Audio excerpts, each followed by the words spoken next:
Muitos anos no passado, o mundo havia sido aterrorizado por invasores celestiais, e as pessoas sobreviventes não sabiam nada sobre os céus, pois estavam presas em escuridão absoluta. Até que um dia, um grupo de 5 magos surgiram e repeliram os invasores, lançando um grande selo no céu, trazendo paz ao mundo afundado em caos. Essa é a história de um garoto que viraria o mundo de ponta cabeça. Já nos dias atuais, um certo aluno que lutava no 7º piso de uma masmorra explica sobre o que é valorizado e prestigiado na Academia de Magia Ringarden. Naturalmente, é o absoluto talento para magia, mas você deve estar se perguntando se existe alguma maneira de subir no ranking para aqueles que não têm aptidão à magia. E para responder essa pergunta, o Will, nosso protagonista, que não tem talento para magia, vai diariamente a masmorras com o objetivo matar monstros e subir no ranking. Já na sala de aula, o professor pede para que Will canalize uma pequena quantidade de magia de fogo em um minério em cima da mesa, pois como ele sabe, só é necessário utilizar o canalizador para conjurar chamas. No entanto, ao tentar, nada é conjurado, fazendo assim toda a sala cair aos risos, pois todos sabem que o Will não tem aptidão para a magia, e o professor pediu que ele realizasse esse teste. Nada mais era do que uma forma de fazer bullying, pois não tem condições de um aluno dessa instituição ser incapaz de usar até mesmo a magia mais básica. Enquanto isso, um dos alunos conjurava sua magia de fogo, com o intuito de menosprezar o protagonista, mas o professor pede para que Sion não faça nada sem sua permissão, e que, como todos viram, nesse mundo, a supremacia da magia é absoluta, pois magia é poder, e seus heróis são magos. Nessa academia, seu talento é o que lhe dará estima, e que o aluno sem talento é impropriado para que permaneça nesses salões, pois são eles que dão origem aos sábios. E depois da aula, Sion se reúne para fazer bullying com o protagonista. Sion pergunta a Will se ele estava novamente na masmorra, matando monstro para conseguir créditos. Enquanto isso, uma menina sai do absoluto nada e bate de frente com um nobre abusado. Ela diz que Will é o mais gentil e esforçado dentre todos os alunos dessa espelunca, e que não vai permitir que eles insultem seu amigo. E Sion diz que gastar tempo com um incapaz é apenas perda de tempo, e que tornar-se um mago não passa de um sonho inalcançável para Will. Loire pede para que Will não se incomode com esses comentários, e Will pede para que ela não se preocupe, pois é verdade que ele não consegue usar magia, e que além disso, tem uma garota bonita feito ela se preocupando com ele, é considerado sortudo, e acaba deixando Loire super tímida.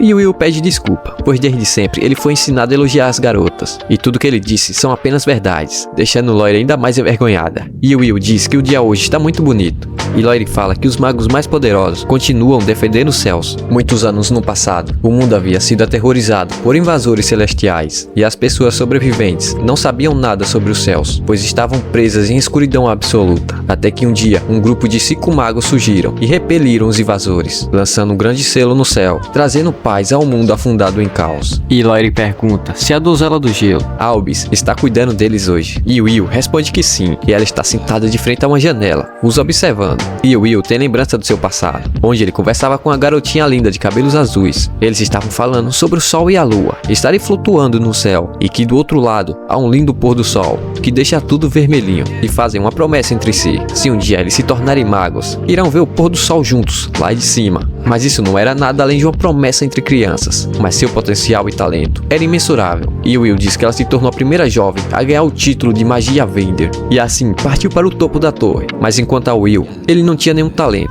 ele é ainda menos do que um medíocre, mas isso nunca o deixou abalar, e que ainda luta para cumprir sua promessa. Enquanto isso, Will recebeu um grande esporro do seu professor, pois ele foi até a masmorra novamente sem sua autorização, e que um dia ele ainda vai acabar morto, ainda mais entrando no 7º piso, e que pela confirmação da morte de um guardião, Will recebeu 2 pontos de crédito, e seu professor aproveita para perguntar se ele ainda não desistiu de se tornar um mago, e que para subir na torre é necessário avançar para o Instituto Superior, e que para isso é necessário a escrita, feitiços e praxis. Mas como Will não tem aptidão para magia, ele nunca vai ganhar créditos pelos feitiços. Por isso Will diz está focado apenas nas praxis, mas seu professor lhe lembra que é efetivamente impossível apenas passar através das praxis. Mas Will ainda não vai desistir.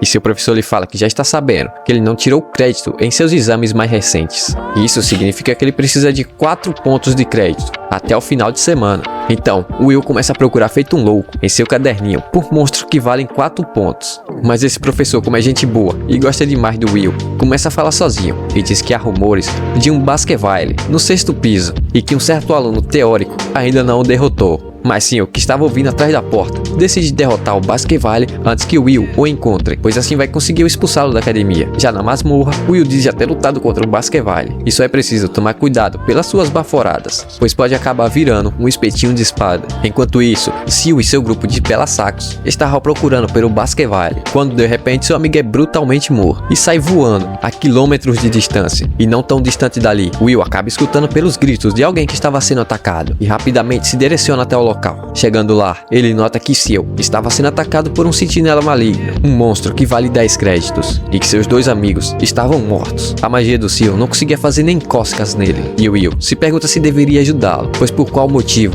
Ele deveria ajudar alguém cujo zombou dele e fez diversos tipos de bullying. Então ele lembra de algo que sua amiga de infância disse, que ele é gentil e corajoso, mas ele diz que ela está errada, e que tudo que ele quer é ficar ao seu lado, e que para ser digno de ficar ao lado dela, vai fazer tudo o que for preciso. Enquanto isso, na academia, o professor Edward diz que Sil e seu grupo acabou entrando na masmorra e está no 6º piso. Já Walkner diz que ele não precisa se preocupar, pois é o local onde Will está, e ninguém conseguia acreditar naqueles movimentos de batalha. Will, com muita facilidade, se esquivava de golpes poderosos, enquanto se defendia e atacava. Sua velocidade quebrava a barreira do som, enquanto Walkner falava sobre a força sobre-humana que ele tem, um físico tão robusto quanto o de um anão, e que um mago jamais poderia possuir, e que nesse mundo cheio de magia, Will é o único guerreiro existente. E após ver toda aquela batalha, o professor não quer aceitar que Will seja tão forte, ao ponto de superar magos, e por ter matado aquele monstro tão forte, Will recebeu 10 créditos, assim conseguindo manter sua vaga na academia.